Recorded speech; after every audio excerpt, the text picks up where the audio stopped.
Good news, bad news. Gotta take the good with the bad. Ooh, queen h5. Good move. Let's gambit this pawn. Huge fan of 4-move checkmates. I'm a huge fan. I think gambiting this pawn is honestly the best way to play against a 4-move checkmate. But I think bishop e2 d3 is actually a solid way to play against this in turn.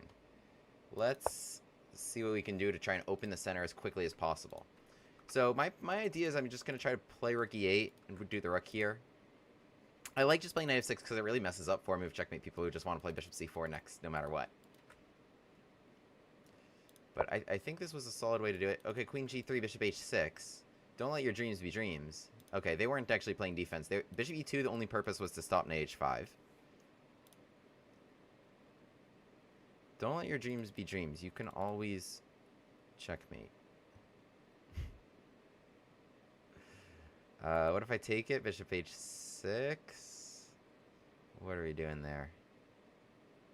Nothing smart. Rook e8. I think this makes some sense. Maybe I should play king h8. Maybe this is like actually a good idea. Alright, I'm going to play rook e8 so that bishop h6 I'll meet with bishop f8. Oh, e5. Maybe this was clever. This guy's got some clever ideas. Well booked up in 2 queen h5. Okay. It's kind of annoying. Can I sacrifice this somehow? The bishop on e2 is doing a really good job.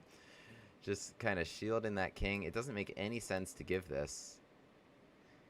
Does it? I feel like I really want to just do it. Makes no sense at all. I'm gonna do it. I'm just gonna do it. We're just gonna give it up. We're just gonna sacrifice that piece. Okay, bishop can't move because of b2, and I just want to kind of play knight d4, attack this bishop, play attack there. I was tired of being the one moving out of the way. I don't even think I had moved out of the way once, but I was already tired of it. So, alright, now this knight's moved. Now I can attack here. It stopped knight d4, but your problems are just beginning. Queen e7 attacking here. Oh no, castles. Oh no, castles, queen takes e2, rook e1. You don't have that, because I can take it, knight takes, rook, and take on e1. So you can't just give it. You can't play knight c3 to defend it. My bishop will take you. Bishop e3, I play d4. Oh, they're just giving this. Yeah, I mean, how else do you defend this? Knight g1 was the only way. It's kind of interesting. It was really not clear. It was just not really clear how white should play it. It's kind of interesting. I'm sure Stockfish will hate it. I'm a million% sure. But yeah, so there's no rook e1. It looks like it could trap the queen or something, or even if the queen had a square, then it would win on e8. But I can take it, takes, and rook takes checkmate. If the rooks were coordinated, then this rook would add an extra defender. Alas. So bishop d2 makes a lot of sense for that reason. Threatens rook e1. And on bishop d2... Ooh, I have a devious little trick. What if I do nothing? Then rook e1, then I play knight d4. Ooh, William, that is devious. Then takes, knight takes e2, check, and I would be up material after that fork. That nasty fork where my knight would land here. And in this position, if they took on d4, then I would take, checkmate. Bishop d2, la-di-da-di-da, I don't even see your threat. Rook e1, knight d4. What if you played knight c3? Oh, they didn't do it. Sometimes I get in my own little world. Okay, knight a3 makes sense defending here. Knight d4, maybe because they saw my idea. No, seems unlikely. Let's develop. Sometimes I just get in my own little world. c7 is an issue. Okay, we're just gonna develop. Maybe here. Rook e1, I can still take it. So this bishop's going to come out. But then I want to take b2. But then they play rook e1. Then I hit him with knight d4. c7's been hanging all the while. At this point, I'm just totally fine sacrificing things in general. Rook e7. Yeah, and then go away. Queen d6, I have rook d8. Takes rook e7, queen f4. I did just give that a tempo. I put my first undefended piece. Queen f4. Yeah, we're even on material. What a game.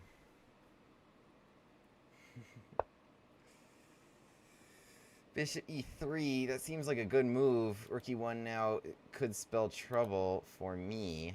Bishop takes b2, rook e1. If I play d4, rook e1, we're still trapped.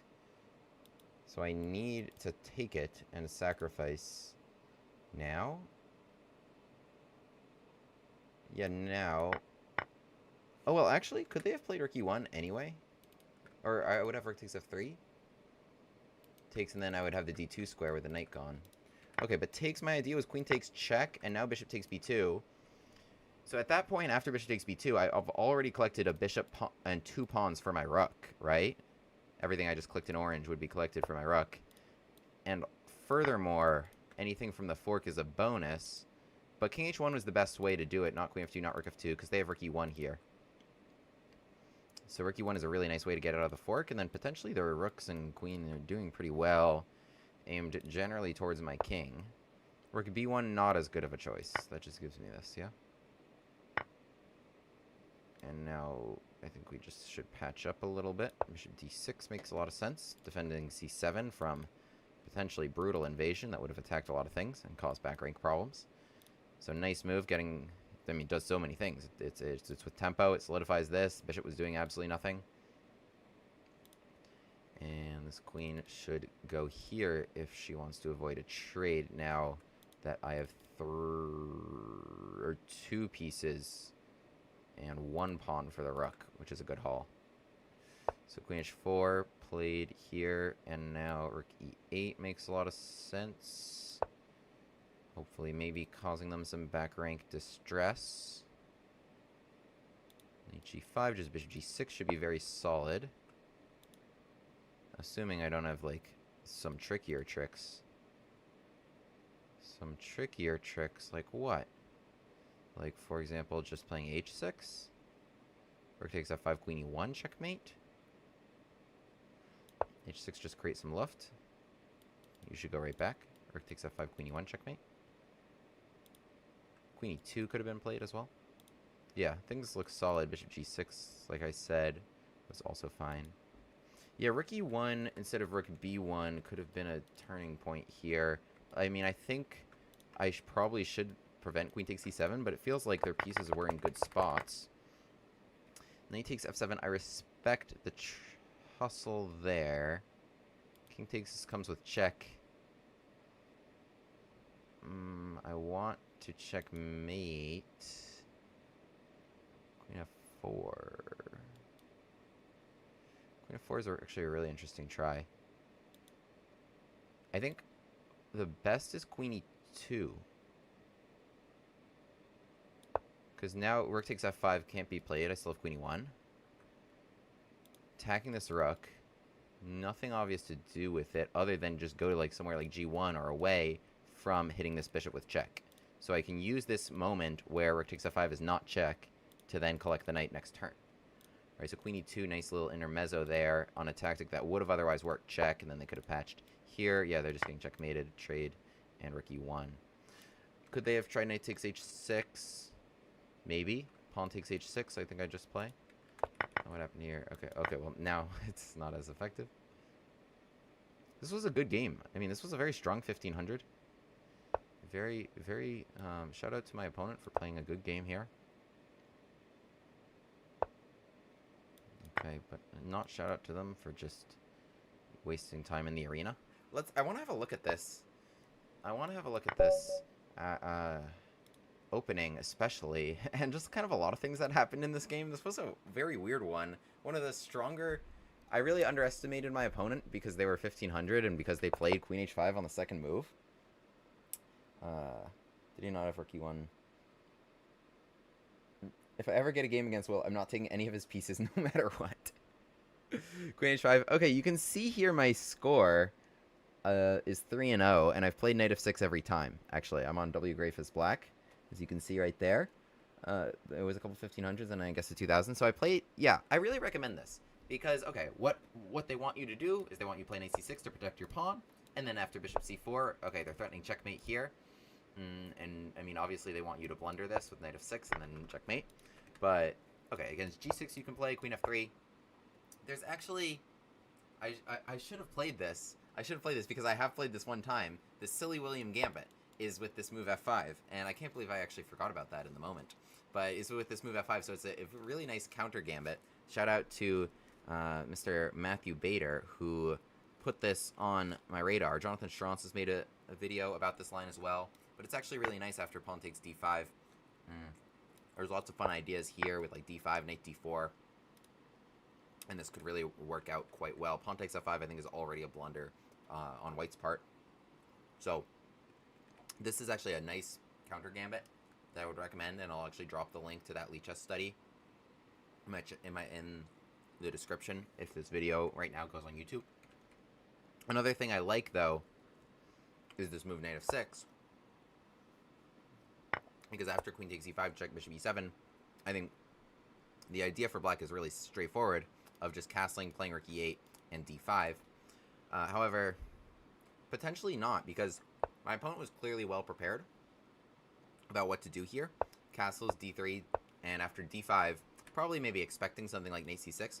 Here, basically, black's compensation, they're down a pawn, but their castle has come really quickly. Like really, really quickly, as quick as it can come in chess on the fourth move.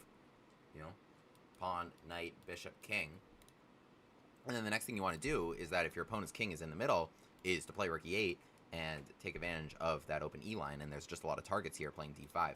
But white does a good job patching them up really quickly. Bishop in front of the king so that there's no direct hit there, and then d3. I mean, I think was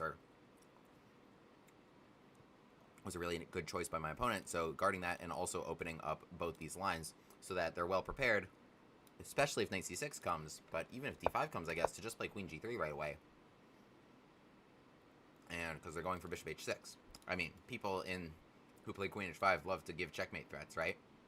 I played rook e8 and it wasn't the best. So the best was de4. And what's the strategy to meet bishop h6? Oh, just knight e8. I forgot that you can move pieces backwards. I always like to go forwards and go for it. Yeah, you can move pieces backwards. It's legal too.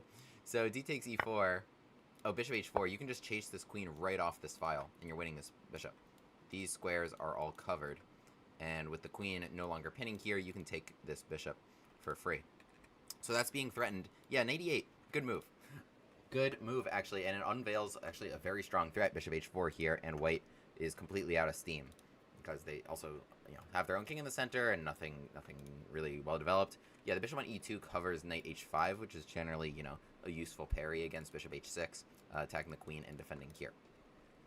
So, don't forget to move pieces backwards sometimes. That can be very helpful. Rook to e8, e5, and here I play knight c6. It only got one question mark. It only got one question mark, and it only increased white's advantage by 1.1. So I think you could do a lot worse. I think you could do a lot worse for just leaving a knight hanging. For just straight up leaving it hanging in the middle of the board. And honestly, what a practical choice. Okay, white's best move is king d1. Their best move is king d1. Honestly, this pin is really annoying. I was thinking about it. Okay, the position of knight d7. This feels like everything white wants. Bishop h6. Okay, bishop f8 is still a nice way to deal with it. There's pressure here, yes. Like knight c6. And if they play d4, maybe I can play c5. Maybe like knight b4, something like this can still be like really annoying. Like I'm playing bishop f8 and I'm trying to attack, like, yeah, all these things. But so there is some compensation here, and it's okay. Saying f6 is saying like c5 here, but okay, they're gonna castle. I didn't want to allow that, right? With this move, knight c6 takes bishop takes f6. This bishop does a great job. It guards g7.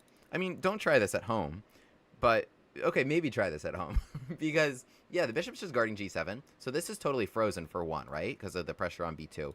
Knight c3 is never going to directly help with the hits on e2, right? So you see here knight f3 played as the most natural choice, and immediately it's just a huge blunder because there's no way to guard this bishop, right? Knight c3, the pressure here becomes overwhelming, and so you might get a sense that, yeah, it's not really possible to castle. If you can't move this bishop and you can't move this knight, then it's not really possible to castle. And then the other issue is that knight c3, okay, it is playable because king d1 is the best option, but knight c3 runs into knight d4 if you no longer have knight a3. as a response, there's just no way to guard c2. So there's a kind of a number of issues here with the queen having left home, that c2 becomes a problem, and the defense of e2 likewise becomes insufficient. You can also imagine with the queen still home, potentially in this position. Well, okay, it doesn't quite work here. Rook e1, queen takes d1. There's no rook takes e8 checkmate there. The queen would pin here. But ideas like that could work, or at least there would be more fortification of this bishop, and, you know, you'd be able to give it a shot. Here, yeah, bishop e3, I had d4, so, you know, I'm winning my piece back and more. And yeah, I mean, this bishop's just a monster. It just guards g7, so, like, that's the one big idea. That's the only point of the queen being here. And yeah, it's sniping this way. Knight c3 is not going to help. It's kind of tough stuff. Like, I'm just playing queen e7 next turn, and I'm just going to tell you to deal with it. King f1, I think, also makes some sense. Okay, but you have to play some defensive moves like this, and then, I don't know, a5, nice move. Okay, thanks, Mr. Fish. Look at that. That's an idea. Pile up. I don't know. Give me this position. Give me this position. Plus 1.3 being down a whole piece. Give me that position. All right, knight f3, queen e7, and now we get our piece back. So now it's just equal. It's just straight up equal. Kings are both safe. So yeah, bishop d2, I was talking about this, and then letting this happen. This is what I was talking about during the game. Okay, knight c3 can just be played. But I was talking about this line, rook e1, yeah, knight d4. I wanted to do this tactic during the game, so this would win material with the fork that would end up there, and I took a rook and a queen, they took a knight and a queen, so that I would be winning material. And if knight takes d4, queen takes e1, this is just the kind of stuff that I just daydream about a little bit during the game. Now also threatening to take here and then take e1, or if knight here, take here and then take here. I win material that way. Okay. Daydreaming aside, my opponent played knight a3 to defend this. Knight e5 makes a lot of sense to dislodge this knight because, yeah, bishop f5 allowed them to go here. We did end up making that sacrifice. Bishop e3 I felt was a good choice, but bishop g5 was even more direct. The issue is that it's threatening to take me, and it's also threatening rook e1, trapping my queen. Can I not retreat? Okay, I can, but rook e1 kind of still comes. And yeah, white's position here is nice. Bishop f5 was too la-di-da and lazy of a move. Knight e5 needed to be played to take rook e1 kind of more off the table, trading off for this, and so allowing my queen to remain a monster rather than, you know, tugging her tail between her legs and having to run home to avoid getting trapped. What happened in the game was bishop e3, and then with rook e1 coming, I had no choice but to sacrifice to get her out of there. King h1, bishop takes b2, and yeah, a huge blunder here, as I mentioned during the game, playing rook b1 instead of rook e1, after which the position is pretty balanced. You know, the queen moves somewhere. Okay, this knight needs to run for cover, but I have a bishop and a couple pawns for the rook, but their rooks are good. Their king is safe. Their pieces are good other than this knight. My pieces are pretty good too. I mean, this should be here, and it should be coordinated as well. So kind of an interesting sort of position. I have the bishop pair, but an interesting exchange sacrifice. Yeah, I'm going to circle back to that f5 line maybe as soon as I finish analyzing here. Rook e8, whoa, huge blunder on my part. Rook e8, because of rook e1, you gotta watch out for this. If e1 is solid and there's no taking, then you can just lose like this. Especially like if you don't have two rooks. If I had two rooks, then they could defend each other. But rook e1, wow, oh my goodness, what a huge blunder. Shout out to my opponent for not taking advantage of that. Okay, but then we made this work. Queen e2 was another blunder. Why? I guess they have this. Can defend the rook, defend the first rank, and then keep this coming. Okay. Well, queen f2 was played, and we eventually made our way out of this. So this is a solid way to play against queen h5. This is one solid choice to play against queen h5. However, yeah, play d5 first, so that if queen g3 comes, you can take this and play knight to e8. So play queen d5 first, and if pawn takes d5, I think you're in business. Yeah, knight takes d5, bishop comes to f6, knight c6 or e8. You're going to have a lot of fun tempoing this queen, and you're going to have that open e line without being down a whole piece, which is probably nice. I wouldn't know. But the pressure on c2 should be quite good here as well that the knights can inflict. Yeah, a ton of fun. What I'll probably do next time is this nice fun gambit, the silly William Gambit. I'll be sure to have that on my radar for next time here. I would recommend this. I have a video on this, and so does Jonathan Schrantz. But yeah, f5 is actually really, really fun. After pawn takes, you have this nice move, knight to d4, jumping into the action right away, and you can play d5, and you know you can let this go again. Here, we can follow maybe the most common moves here. Queen d5. You can just play queen f6 here, takes g6, and just recapture even, and this queen's going to get driven away with something like c6, d5. You're attacking on c2. That's going to be a huge problem.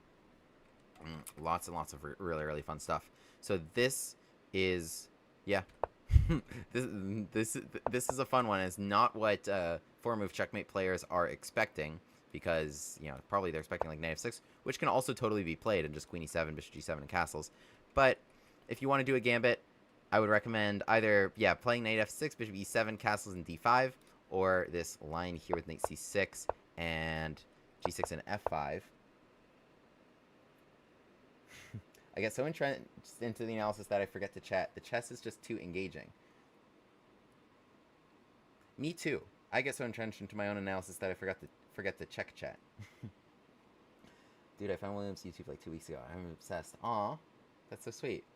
I found my own channel a couple years ago. I'm also obsessed. So I have a lot in common with all you guys. So yeah, fun stuff here. Subscribe if this goes on YouTube, and be sure to counter Gambit against those 4-move checkmate players. Please don't get 4-move checkmated yourself. GCRU, baby. Gambit Chads, rise up. Let's get back to this arena that we've played one game in the first half hour. It's a 3-2 arena.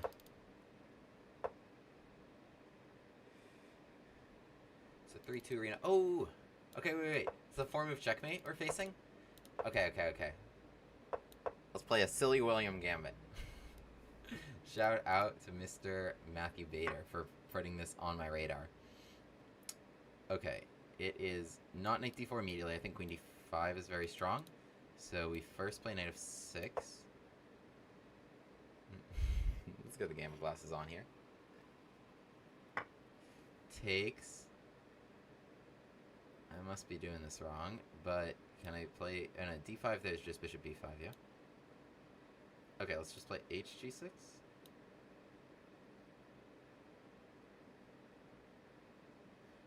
No. This is not winning? I guess bishop f7? I don't even know.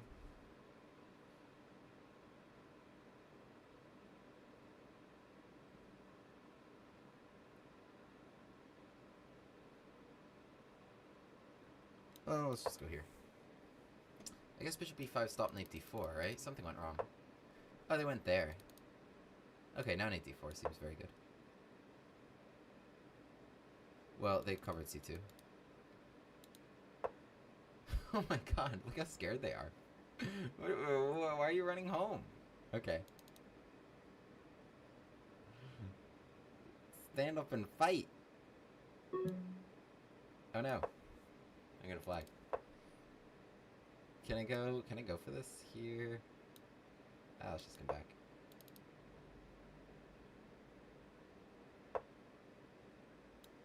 Go here, queen h4.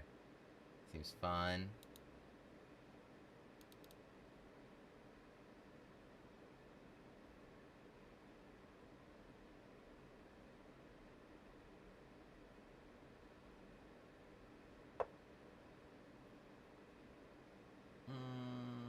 Okay.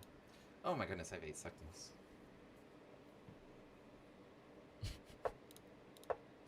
Oh, that would have been good. I think we can still get him with like an 82 and a g3. Can I? What if bishop e3?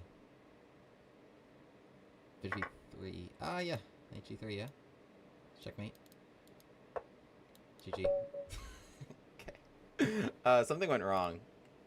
Something went wrong. But this is a very, very fun way to play against the 4-move checkmate. E takes f5. Okay, the move is knight d4 right away. I thought queen d5. Oh, you just play queen e7. Just guard these things. Okay, now they have to deal with this. Knight f6, e6, d5. Everything just flows here. hg. Boom, boom, boom. Go get him. Just knight d4. Yeah, ef5 is already a blunder. Just knight d4. Queen g3. Just guard it. Make them deal with this. Here. You can just take it. Not even down anything. Just develop.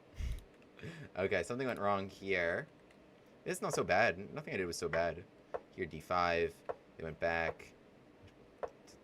Tossed my guys forward a little bit. I was thinking about knight e4. I was thinking about this. I thought maybe they had knight f3. I don't know, it's not even good. Yeah, knight f3 because we have that covered. So, anyway. Okay, we got him. GG. I am now facing a scholar's checkmate idea. Oh, there's a fun gambit that one of my viewers showed me here. There's a very fun gambit. It was also featured briefly in a Schrantz video. It's with f5. Instead of just like accepting against this is against the form of checkmate. Instead of just like accepting like a slightly better position with like here and here and here, you play f5. C3 is not what I was expecting, although it does stop what was going to be my next move, which was knight d4. So like takes. I wanted to come in there. I think maybe they can play d3. Maybe they're okay. Oh, okay, but they do take. That's good news. That's good news. Oh, what a fun position we have here,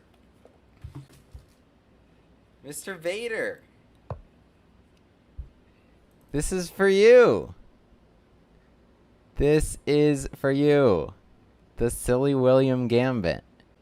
Oh, can I go? Oh, takes the queen. Takes. Oh. Stop. What if they go rook takes e4 though? Okay, I'll figure that out. Take the queen, take the pawn, king over mate.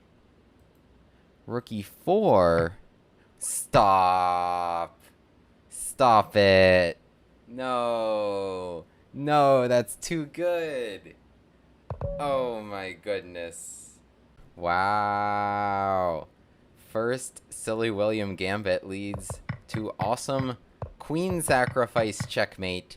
Rook takes f2. Best move on the board. -5. Sack the queen checkmate. GG.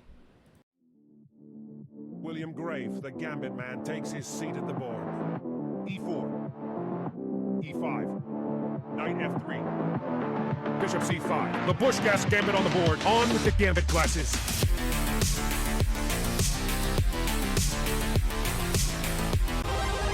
Hero pod unlocked.